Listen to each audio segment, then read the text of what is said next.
Bonjour à tous, mon nom est François Letarte et bienvenue sur ma chaîne JDR des 30, une chaîne consacrée aux jeux de rôle sur table. Vie de rôliste, alors je vais vous parler de la plus belle évolution de personnage chez RPG Week numéro 39, la plus belle évolution d'un personnage. Je cherche un peu. J'ai joué quand même beaucoup de personnages en tant que joueur. Des personnages qui ont une évolution pas tant que ça. J'entends par là une évolution, de quoi que le personnage a vraiment mis des changements. Puis, je vais vous dire, la plupart des personnages que j'ai joués, c'était pas dans des games qui ont duré bien longtemps. T'sais.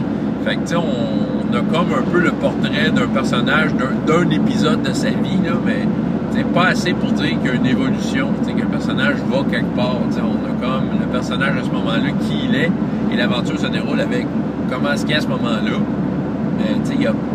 C'est ça, c'est pas assez long pour dire qu'il y a une évolution. Fait que ça, j'en ai eu plein de ça, en fait. On va vous parler, des personnages qui ont comme peut-être un plus long terme en termes de jeu. Il y a Alphonse dans All for One, mais c'est pas de lui que je vais vous parler. J'ai eu un genre de Jedi des années 80 aussi. Ça, c'est les deux qui me viennent en tête. Je dirais qu'il y a comme un semblant de long terme. Mais non, c'est l'autre que je vais vous parler, en fait. J'en ai parlé, je pense, la vidéo précédente. C'était dans Pathfinder, un chevalier qui s'appelait Irwin. C'est le chevalier de l'ordre de Trévilis. Ça, c'était une affaire inventée par le maître de jeu, un monde qu'il avait développé. Puis, ouais, ça, c'est vraiment, je dirais, la plus belle évolution de personnage que j'ai eue. Ce personnage-là, quand je l'ai créé, je voulais vraiment un chevalier fidèle à son ordre. Avec des convictions qui lui faisaient la bonne chose. Des convictions que son ordre de chevalerie représentait la vertu et un exemple à suivre. Fait que moi, je partais avec cette idée-là et cette attitude-là. Je voulais mettre ça en jeu. Je voulais, un personnage qui a une évolution, à mon avis, doit avoir des convictions. Parce que j'ai envie que ces convictions-là soient mises à l'épreuve à un certain moment donné. J'ai envie d'être mis à l'épreuve dans des convictions. Puis je pense que c'est ça qui fait évoluer le personnage. C'est une des façons, là, mais je pense qu'avec des convictions, ça l'aide. Donc lui, il y en avait vraiment beaucoup. Je pense que je vous l'avais raconté la dernière vidéo. Comment ce personnage-là est apparu dans sa première séance. En fait, mon personnage avait reçu une lettre du roi disant partir en mission et avec deux spécialistes de l'infiltration. Donc, c'était genre des rogues, des affaires là même. Des personnages, d'autres joueurs jouaient des personnages comme plus genre des petits crottés, là. Non, je sais pas comment le dire, là, mais du monde qui sont pas dans la noblesse, ça, c'est sûr. Puis, je me souviens que, moi, dans le fond, après que le maître de jeu ait fait son explication d'introduction, première affaire, je pense que la première parole qui s'est dit dans cette campagne-là, c'était « Je suis vraiment obligé de travailler avec eux autres ».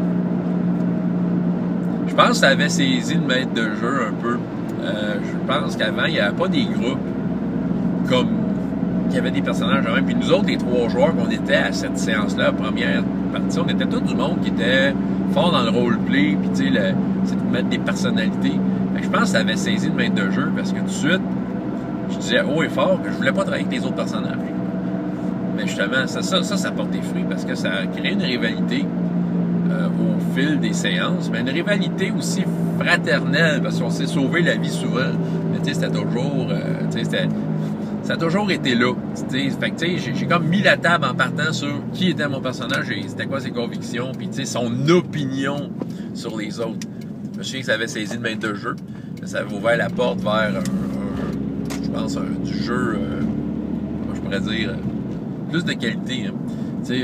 On a vraiment travaillé cette carte-là. Son évolution, c'est sûr qu'au début, il faisait tout au nom de son ordre. Puis partout ce qu'il allait, il essayait de faire sentir qu'il était là.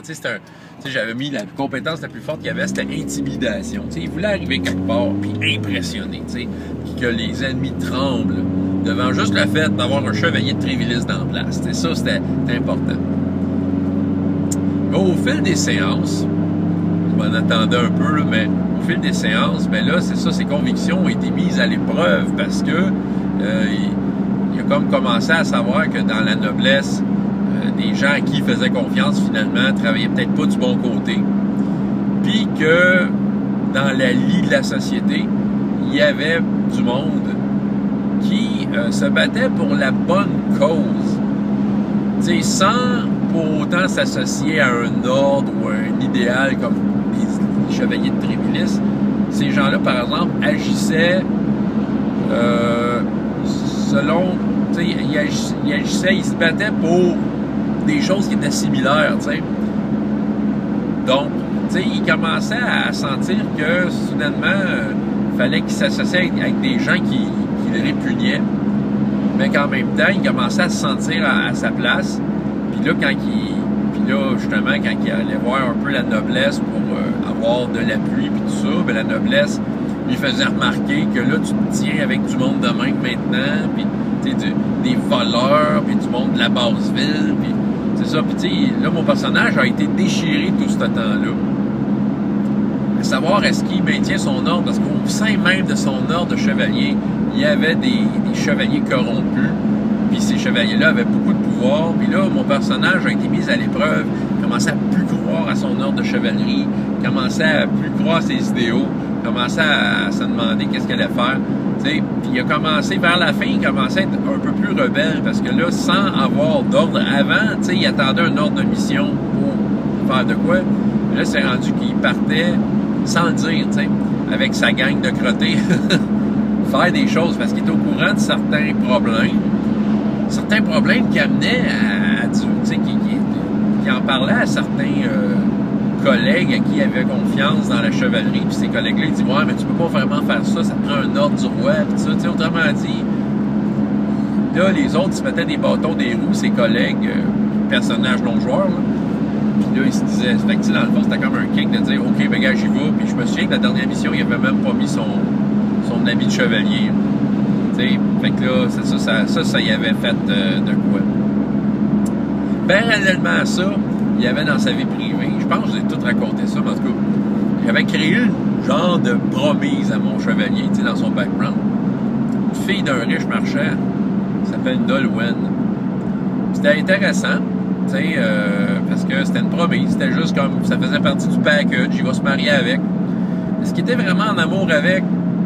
Ben, il aimait l'idée qu'elle allait se marier avec une fille de marchand qui était comme très jolie. Mais tu sais, je pense qu'il était tellement concentré sur sa vie de chevalier qu'il savait pas vraiment c'était quoi l'amour. Puis c'est ça. Fait que là, au fil des games, il y a comme Nolwenn.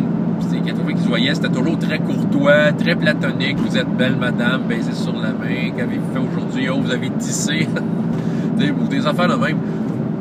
Puis c'est ça, puis là, ils se parlaient de leur mariage à venir. Oui, quand j'aurai fini mes missions. Mais tu sais, j'avais tout le temps de nouvelles missions. Puis là, Nolwenn, ça commençait à l'achaler, tu sais, que j'étais toujours en mission. Mais moi, j'étais tellement, tu sais, apte à la tâche et prêt à faire tout pour mon ordre de chevalerie. Hein. Fait que c'est ça, mais là, Nolwenn commençait à moins aimer ça. Elle voulait se marier, tu sais, elle me parlait tu sais, du manoir qu'on pourrait avoir, que son père pourrait nous payer, puis que je serais le chef du manoir, je serais un baron, tout ça. Puis tu sais, ça m'appelait, mais pas autant que l'aventure et les mystères qui se découvraient au fil des séances. Puis à un moment donné, j'ai amené Nolwenn dans la basse ville, tu sais, pour lui faire découvrir ça, là. Puis elle a aimé ça, là. Là, elle me trouvait cool. Là, soudainement, j'ai senti que le personnage dont je jouais, Nolwenn, son cœur battait un peu plus fort pour moi, parce qu'elle me trouvait cool, là. Mais moi, c'est parce que c'est pendant ce temps-là, ça, je pense que je vous l'ai raconté la dernière fois, mais une joueuse qui est arrivée avec son personnage. Ce que je dois vous dire par rapport à cet univers-là, dans le royaume où on était, le royaume était exempt de magie. Il n'y avait pas de magie. Il y avait des clercs, mais tu sais, il y avait de la magie de clercs, mais pas de magiciens. Parce que les magiciens, ils ont eu bien du trouble dans le passé. D'ailleurs, Trévilis, qui est comme à la tête, qui a fondé l'ordre il y a un certain temps, je pense que ça se comptait en siècles. C'est ça, il avait fait une grosse bataille contre des magiciens, ils les avaient repoussés, puis il avait comme réussi à protéger le royaume de la magie. C'était ça. Fait que les magiciens, c'était très mal vu quand ils venaient. S'il y avait des magiciens qui venaient, ben il fallait qu'ils soient escortés. T'sais, il y avait comme toute une affaire. Il y avait des magiciens, en fait, mais ces magiciens-là étaient là pour protéger le royaume contre les magiciens, tu sais. C'est ça. Tu sais, il n'y avait pas des ennemis magiciens, mais, tu sais, on se méfiait, puis l'ordre était là, l'ordre de chevalerie encore là était là pour vérifier que tout se passait bien, qu'il n'y avait pas de magicien en place, t'sais. Sauf que parmi ces alliés-là magiciens, il y en avait un qui a envoyé son élève, parce que là, on commençait à avoir des problèmes. Puis, dans le fond, c'était évident, là, en méta, là, en méta-jeu, entre joueurs, on savait que le problème allait se régler avec de la magie. Mais moi, mon personnage, je voulais rien savoir. Il disait juste sa conviction en son ordre était suffisant. Mais j'étais naïf, je le jouais naïf. Puis là, je me souviens plus de comment qu'elle s'appelait, la personnage, mais c'était une guerre, tu sais, un genre de classe, le guerrier mage, là, dans Pathfinder. C'est ça. Fait que là, moi, c'est sûr qu'en partant, déjà que, je larguais les autres personnages de leur rang, ben elle, c'était encore pire, c'est une magicienne. Fait que, tu sais, je pouvais me lâcher lousse, puis faire des cracks, puis des allusions par rapport au fait qu'elle était magicienne, puis qu'un jour, ça allait la ruiner, tu sais, puis tout ça, puis tu sais, puis j'essayais d'y montrer à quel point que l'épée, sans la magie, je pouvais me débrouiller, puis souvent, je me faisais péter la gueule. Puis c'est là qu'il arrivait, elle faisait un son, mais elle réglait le problème, tu sais. En tout cas, c'est ça. Mais tu sais, ça a fait une grosse rivalité, mais cette rivalité-là, vraiment, ces personnages-là, tranquillement, pas vite, mon personnage avait de l'intérêt pour son personnage, tu sais. Ça s'est jamais concrétisé, on n'a jamais joué assez longtemps pour ça. Vous dire jusqu'à où ça s'est rendu. Mais avant, je vais vous raconter un peu, il y avait aussi l'histoire d'un futur roi qui était caché, un petit gars qui était caché par une bande de rebelles dans les bois, puis c'était le futur roi. C'est ça, mais le futur roi, c'était un ado arrogant, mais moi, je m'étais juré, j'en ai fait mon écuyer pour qu'il soit proche de moi, puis le protéger, mais c'était un ado qui, tu sais, genre qui fuguait tout le temps, fallait toujours le rattraper, parce que, justement, bon, c'est un genre de roi que s'il était pour être, je ne sais plus de quelle façon, mais s'il était pour être dévoilé comme étant le vrai roi du royaume, de Phaéton, c'était ça le nom du royaume, mais que les choses rentreraient dans l'ordre et la sécurité reviendrait. Ça prenait comme l'aura de cette personne-là. Parce que c'est vrai qu'il n'y avait pas de roi présentement, il y avait comme un genre de chancelier qui était corrompu par des magiciens venant du nord. Ça allait pas bien.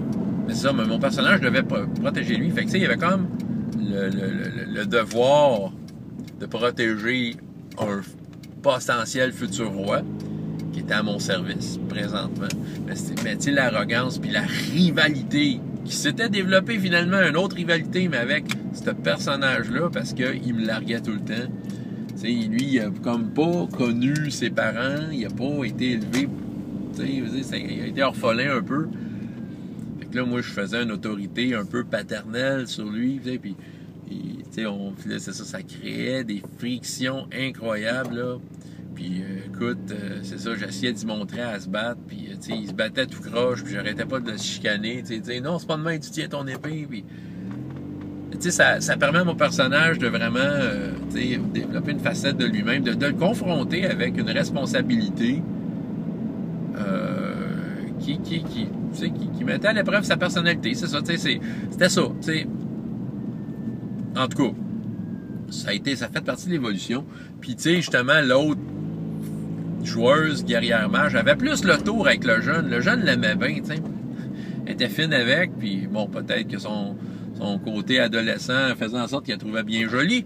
Mais tu sais, dans le fond, en tout cas, il y avait vraiment toute une panoplie de choses dans cette campagne-là. Je vais vous le dire. Là, je sais que les ceux qui aiment ça, Pathfinder, là, Pierre, je te regarde.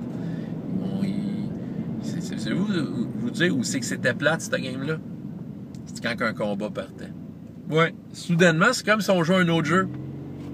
Soudainement, on roulait des dés. On faisait des feats. Puis, tu sais, on roulait des dés. Ah, puis là, quand le combat était fini, OK, là, on reprenait là où la game était. C'était comme si on faisait une pause pour qu'on jouait un autre jeu. C'est ça, mais en même temps, c'est ça que... C'est vraiment l'impression que ça me donnait, puis... C'est ça, le maître de jeu préparait des combats. Mais c'est ça, toute fois qu'on arrivait en combat, c'était quand même rendu... on partait d'une game super savoureuse à un combat technique. Puis c'est ça, il y avait comme un clash, mais je pense que c'est ça. Je pense qu'en fait, maître de jeu, il connaissait bien son Pathfinder. C'est ça qu'il avait, c'était son jeu qu'il aimait, tu sais, puis il aime encore ça. Il s'est parti d'une game de Pathfinder dernièrement avec un groupe.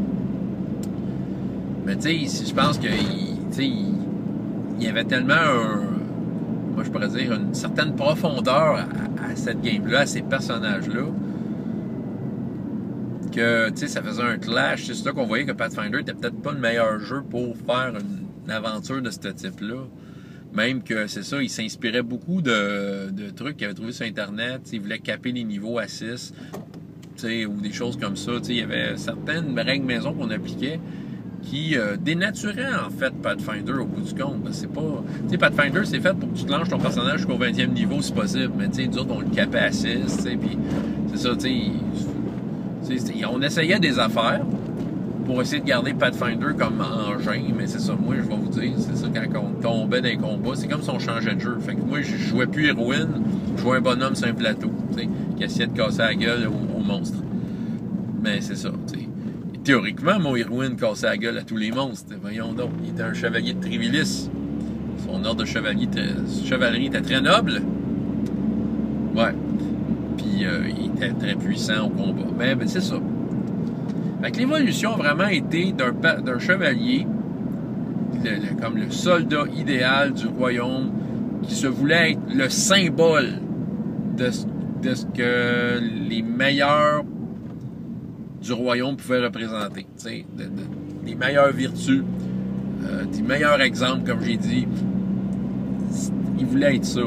Il a été mis à l'épreuve pour montrer que, dans le fond, c'était pas juste l'habit, la prestance qui devait faire ça, mais il fallait que tu le prouves entièrement et que les chemins à prendre pour prouver les bonnes façons de faire, les bonnes intentions, fallait que tu prennes toutes sortes de chemins qui n'étaient pas celui de la chevalerie, mais tu sais que fallait que tu t'inspires des autres puis que tu sois, comme je pourrais dire, alerte et à l'écoute de ce qui se passait autour de toi. Pas juste écouter les nobles qui décidaient à ta place de bien des affaires. Ouais, en tout cas, c'est un peu décousu comme présentation, mais c'était ça. Héroïne, ça a été vraiment un personnage. Puis, tu sais, c'est un personnage que j'aimerais rejouer, même si c'est Pathfinder, même si quand on arrive en combat, on va avoir l'impression de jouer un autre jeu. Quand même, au bout du compte, je suis quand même... Tu sais, Pathfinder, je serais content de rejouer ce personnage-là à Pathfinder, tu sais, puis voir comment on pourrait justement ajuster ce clash-là entre les combats puis le reste. Là. Ouais, c'est ça. Je pense que c'était ça. C'était pour ça que je n'ai peut-être pas, justement, je pense que je n'ai pas parlé tant que ça de ce personnage-là, parce que justement, tu sais, quand je suis sorti de cette campagne-là, j'étais content de mon personnage, mais j'étais frustré de Pathfinder parce que je savais que tous nos personnages dans cette campagne-là auraient pu vivre une vie peut-être plus à la hauteur de ce qui était dans un autre jeu que ça. Tu sais. Ben que c'est ça. Voilà. Mais tu sais, avec du recul, je m'aperçois qu'on avait du fun, puis c'était vraiment cool de jouer à ça, tu sais. Voilà, François Letard, JDR des 30, et jusqu'à la prochaine fois, il y a autant de plaisir dans la vie que dans les jeux. Au revoir.